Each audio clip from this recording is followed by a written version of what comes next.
are watching the Friday edition of Platinum Northwest TV News. Good evening and thank you so much for joining us. I'm Philadelphia Mangoeng. Let's take a look at the leading top stories. First up, a reward of 50,000 Rand has been offered for anyone with information on the Bojanala torched buses. And the World Health Organization has approved the first mpox diagnostic test for emergency use. In the business news, while it comes with a warning, it seems like more good news are on the horizons for motorists in terms of petrol prices. And in the sports news, Orlando Pirates aim for historic third successive MTN 8 title. We begin here. Police in the Northwest Province are now offering a reward of up to 50,000 Rand for anyone that has information that could lead to the arrest and successful prosecution of the alleged perpetrators responsible for the fires at two Bojanala bus depots in Rustenburg. Police are investigating a case of malicious damage to property. 6 buses were set on fire in Shaneng, while 17 were torched in Klaseng. The joint estimated value of the damages is about 69 million Rand.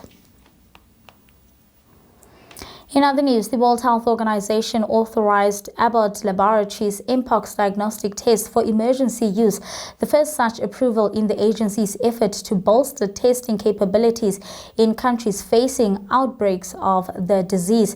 Now, limited testing capacity and delays in confirming monkeypox cases persist in Africa, contributing to the continued spread of the virus. In 2024, over 30,000 suspected cases have been reported across the region, with the highest numbers in the Democratic Republic of Congo, Burundi and Nigeria. In the Democratic Republic of Congo, only 37% of suspected cases have been tested this year. In August, the Director General of the World Health Organization, Tedros Ghebreyesus, called the monkeypox a public health emergency. Today, the emergency committee met and advised me that, in its view, the situation constitutes a public health emergency of international concern. I have accepted that advice. The detection and rapid spread of a new clade of mpox in eastern DRC, its detection in neighboring countries that had not previously reported mpox, and the potential for further spread within Africa and beyond is very worrying. In addition to other outbreaks of other clades of mpox in other parts of Africa, it's clear that a coordinated international response is essential to stop these outbreaks and save lives. In continental news now, Lesotho is celebrating its 200th year of independence, marking 2 centuries since its founding as a sovereign nation under King Moshoeshoe. Now, Lesotho became a sovereign state from Britain on the 4th of October in 1966. This day is significant to the Basotho people as it marks the end of colonial rule and the beginning of self-governance. The cultural aspects of this holiday include state ceremonies. Now, the Republic of South Africa and the Kingdom of Lesotho enjoy strong and cordial bilateral relations and cooperation in a number of fields. Earlier today, President Cyril Ramaphosa took a working visit to the Kingdom of Lesotho at the invitation of King Letsie III to attend the 58th Lesotho Independence Day and bicentennial celebration. During the week, Prince Harry was also in Maseru. He met with Prince Seiso of Lesotho to discuss the progress of the non-profit organization Sintebale, which they founded together. Sintebale's work revolves around the enhancement of health, wealth generation and climate resilience for young people in southern Africa. Qatari Prime Minister Sheikh Mohammed Al Thani has sent congratulations to the Prime Minister of the Kingdom of Lesotho on the anniversary of the country's Independence Day. Lesotho also shares a close relationship with the nation of France. French Ambassador to South Africa, Lesotho and Malawi, David Martinon, shares more. His Majesty the King Letsie III was in the process of organizing the commemoration of the bicentennial anniversary of the Mountain Kingdom. As we celebrate our bicentenary, it gives us an opportunity as a nation to pause and look back at our history. Lesotho phate ya moshweshwe phate ya bilwe ka ditho tsa kgomo ya King Letzi III said that he would like France to be part of the commemoration, given the very intimate history between King Moshoeshoe and three very young French Protestant missionaries who came to Basutoland back in 1833. That was an incredible privilege and honor that he made to me, but also to the Republic of France. King Moshoeshoe had the intuition that these foreigners, Eugène Casalis and then Gosselin and Narbousset, could help him to build a strategy in order to protect the kingdom. We really thought that this story had to be told.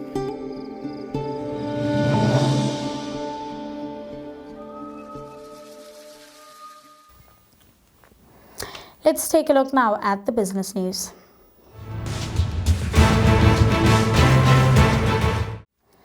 In the business news, following a fifth consecutive month of petrol price cuts in South Africa this week, October has started off with fuel price recoveries on the front foot once again, with another sizable over-recovery lined up. Early data from the Central Energy Fund for the end of the first week in October shows that petrol prices are posting an over-recovery of around 82 cents per litre, while diesel is also looking sharp with 70 cents per litre over-recovery. This means that November is already lining up for a sixth consecutive cut in pricing. While the start of the month is far too early to make a definitive call on how pricing will end up, it does give a clear indication of how things are starting out. For instance, the global petroleum prices would have to surge significantly to push the recoveries into under-recovery territory, and this would have to go alongside a crash in the rand. As it stands, oil prices are around $74 a barrel, much lower than the start of September.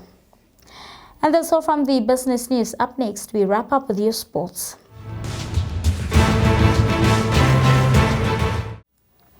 In soccer news, Orlando Pirates aim for a historic third successive MTN 8 Cup title after triumphing in 2022 and 2023.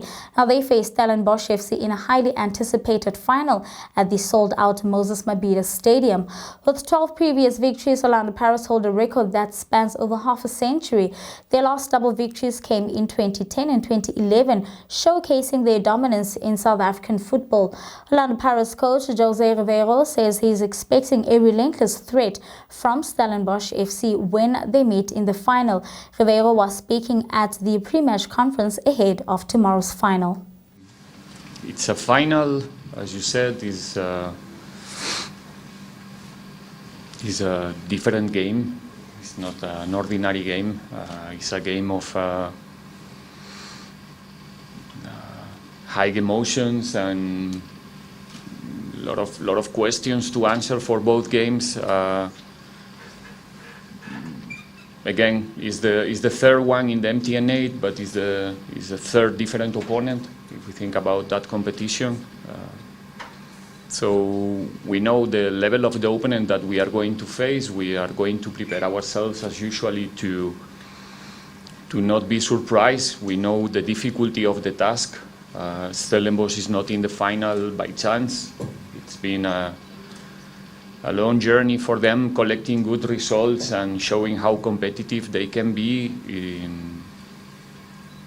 They have the opportunity also to play one final the last season where they succeed. So it's going to be a very tough one. How different it's going to be, for sure, it's going to be different. The last time we played the MTN 8 final was a really unique moment due to the circumstances that we have to face there. So what it's telling you is that we need to be prepared for every possible scenario, to be resilient during the 90 minutes or the 120, and understand that in this type of games nothing is decided until the last whistle, and that's the mentality we are used to have in this type of matches, and this one is not going to. Meanwhile, Stellenbosch FC head coach Steve Barker hopes to create history for the club by lifting the MTNA trophy on Saturday evening. Let's take a look. Coach. Yeah, I think obviously the experience you get from that will stand us in good stead. You know, the majority of the squad had that experience of being in a final. So I think that experience does carry over. Generally how I feel, I think it's a message that I remind myself and I remind the players that one must not take for granted that you make finals. Being in finals is not easy. It takes sort of special runs and special matches. I mean, you know, for us to have got past a team like Sundowns over two-legged to be in the final, I think it's things that one must not take for granted, and hence we must cherish the moment. We must look forward to the occasion. We must understand that playing in finals is a special occasion as a coach and as players and as a football club and for fans. So yeah, it's not one of those that it's just a normal day by day. There is a heightened sort of, I wouldn't say anxiousness, but a nervous excitement to be in a final of such a nature. Lee sitting here next to me can testify. When we got promoted many years back, the first season in the PSL, I said, guys, MTN is the one. Knowing that if we can win the MTN 8, we're in the top 8 position. The previous season, and it's a trophy that I've always wanted to be involved in as a coach, as a player. I won it in 95 in the PP top 8. So, you know, it is a special type of trophy to win and to start off the season. Normally the MTN is after 2-3 games, but we've already played, it's our 10th match.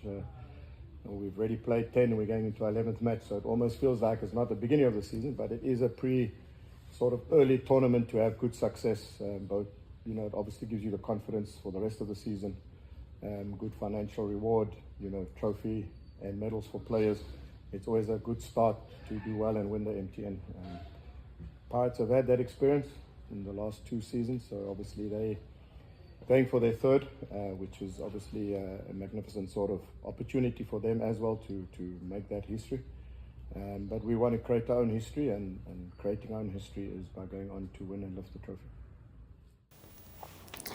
In more soccer news, Bafana coach Hugo Broos has again left out striker Percy Tau from the squad set to face the Congo-Brazzaville in 2 crucial Africa Cup of Nations qualifiers this month.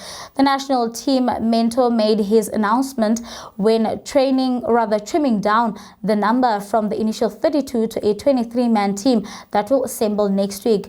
Broos has handed Orlando Pirates defender Thabiso Sesane his maiden call up and had this to say about it. Moment, I think that Pirates and Stellenbosch are the 2 teams who have played best football. That means that the players who are playing in those teams are good players who play good also. So when Ngazana, we have to replace Ngazana, we were looking at other players, Cezanne, but also a few others, and we decided to take him because he played all games with Pirates since the beginning of the season, so we had the rhythm of the game. He plays good. He's a good defender. He's also good in the rebuilding of. So that means that after the discussion with my friend Helman, that we decided to take him, and I think it was the best choice to replace Ngazana for the moment. Broos also spoke about the start that Kaizer Chiefs have made at the start of the season. Come again to what they were a few years ago when I arrived here. Kaizer Chiefs was very disappointing in the last 2 years. I think the coach who is there now, he's a good coach and I know him. I think he can change it, and he's starting to change already. When I see Chiefs playing, there is a plan, there is a structure. He knows what he wants. And he's also a guy a little bit like me. He tells the things like they are.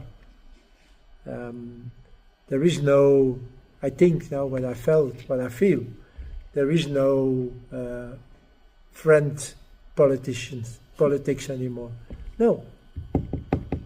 You have to perform, and then I will give you a place in the team. And that is what it has to be. So I'm very happy with what happens now in Chiefs, because let us be honest, it's not normal that a team, a club like Chiefs, is 8th or 9th in the competition already 2-3 years, the last 2-3 years. That is not normal. There has to be not always champion, but second or third or maybe fourth, but that. And I think they are on a good way now, so let's hope. And that's all for this week. Thank you so much for watching. Do have a blessed weekend, and I'll see you on Monday evening. Till then, good night and take care.